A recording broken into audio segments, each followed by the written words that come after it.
Alright, so you're going to want to fill up the jar about halfway. This is a quart jar, so just put it underneath the K. And just insert some water. Doesn't need to be hot. I use hot though. Once you get it into about there, close it up. The lid is still doesn't have no holes in it, so just shake it up, give it a quick rinse.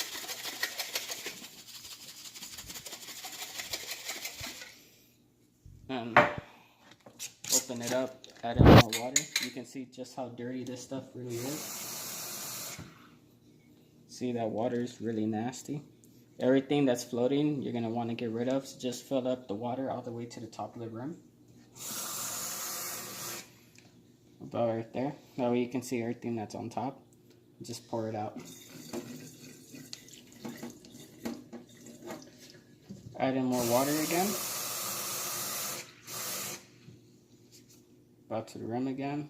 Just do this. Repeat the process about 3 times, I would say, at least. All the bad seeds are going to float up to the top automatically. And as you do this, the water is going to get clearer, as you can see. It's getting a little bit more. I'm going to do it just one more time.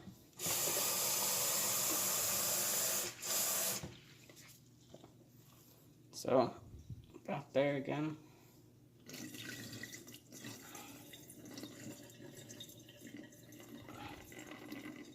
Now with this method, you want the water line to be a little bit underneath the grain, about right there.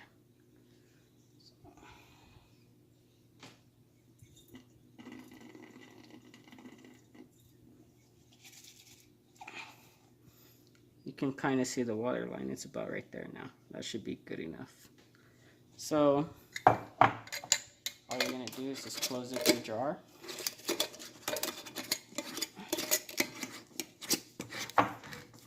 Now since this one still didn't have any holes, it's mostly going to be for agar use. All you would do is get a knife, put it right in the center, give it some pressure. Try not to apply too much and make it too big, but just about that size. Alright. Next step.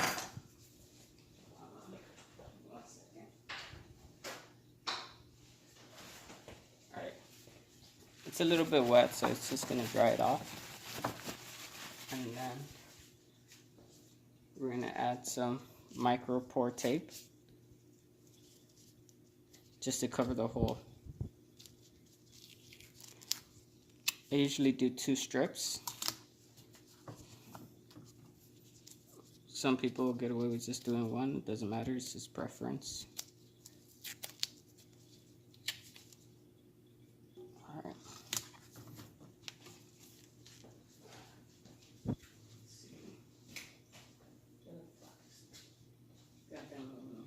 Here it is.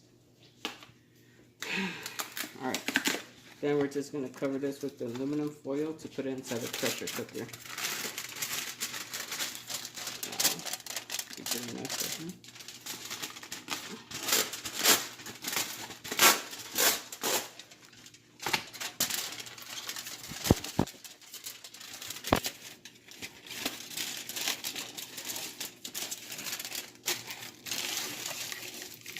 Make sure it's nice and tight around the edges of the top.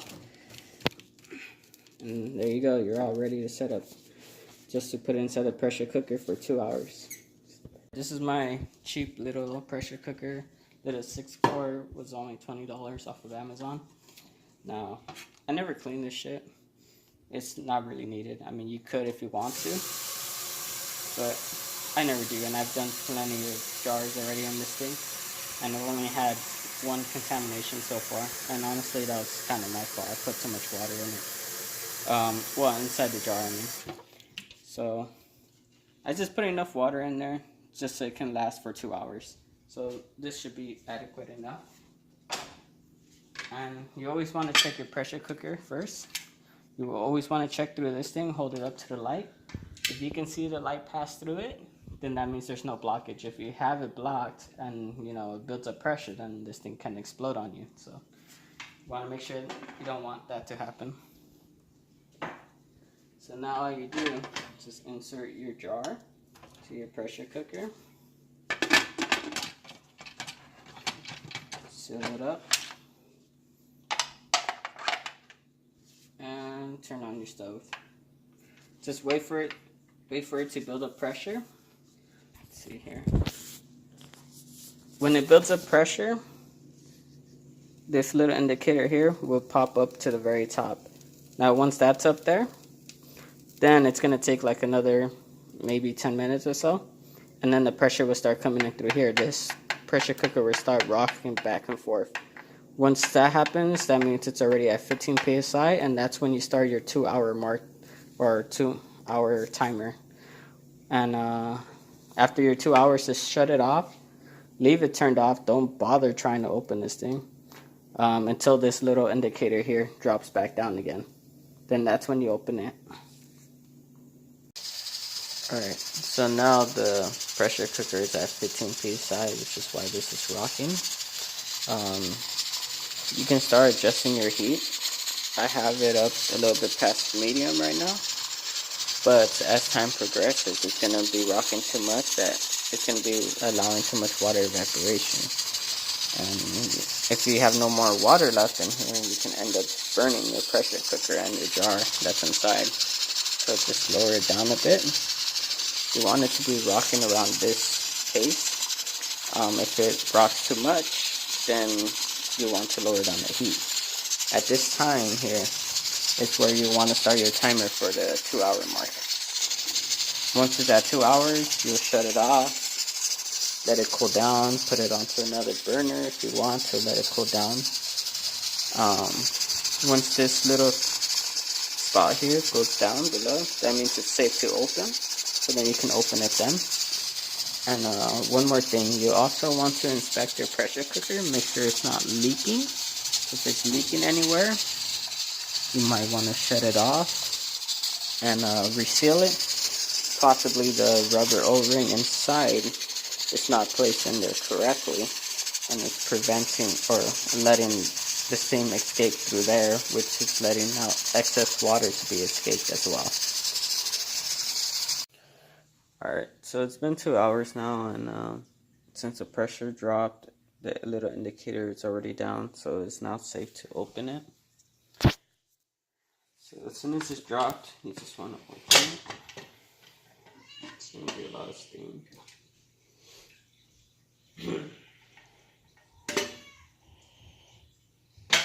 Now this jar is still extremely hot, so make sure you grab something to hold it with.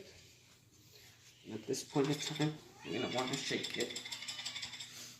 This part distributes the moisture.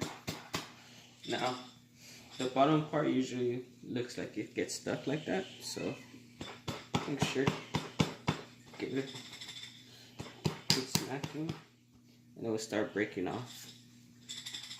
This part is crucial, because if you don't do this, it would all get stuck together. So you gotta make sure to get everything loose off of there. And it also distributes all the moisture in between the seeds. So it's good to hydrate.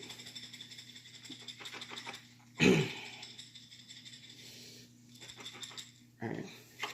And as you can see, when we started off, the seeds was all the way down to the right below the K, but now that it's nice and hydrated, it's well above the K now. Now, you just want to keep doing this for a good 2 minutes or so, and then you can let it sit down and cool for like a 5-minute period, and you just want to keep on doing this off and on at least 3 times, just to make sure nothing clumps up and gets stuck to each other. Because when it clumps up and gets stuck to each other like this, or how it was before, the mycelium doesn't spread throughout the whole grain properly. It makes it more difficult.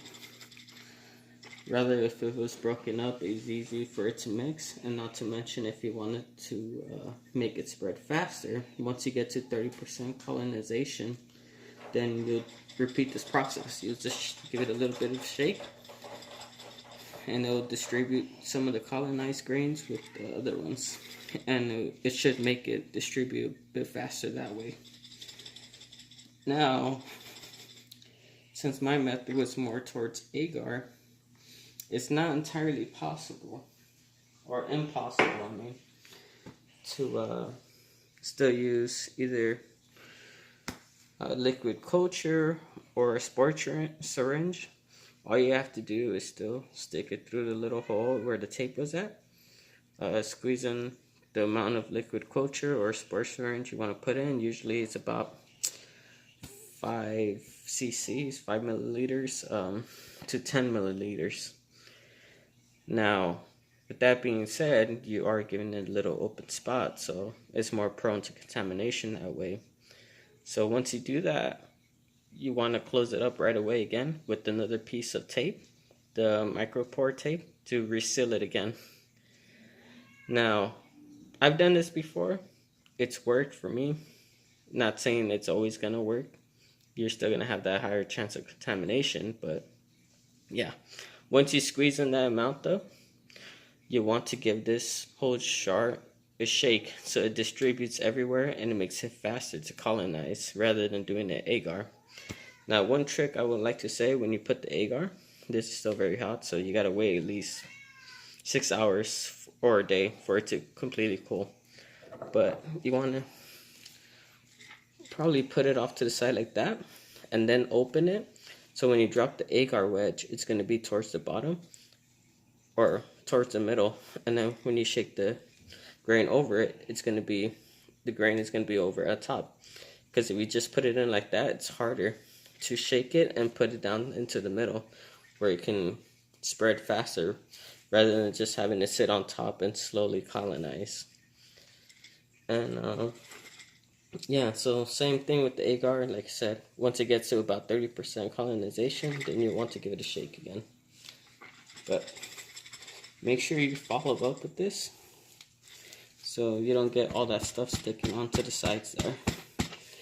And yeah, about every 5 minutes or 2 minutes shake, I would say, and then 5 minutes to cool down. Just repeat the process. That's about it. Alright, so now it's the morning after. The jar is completely cool. Give it a little bit of shake if you want. You can see there's no really clumping around. Now you can just take off the foil here.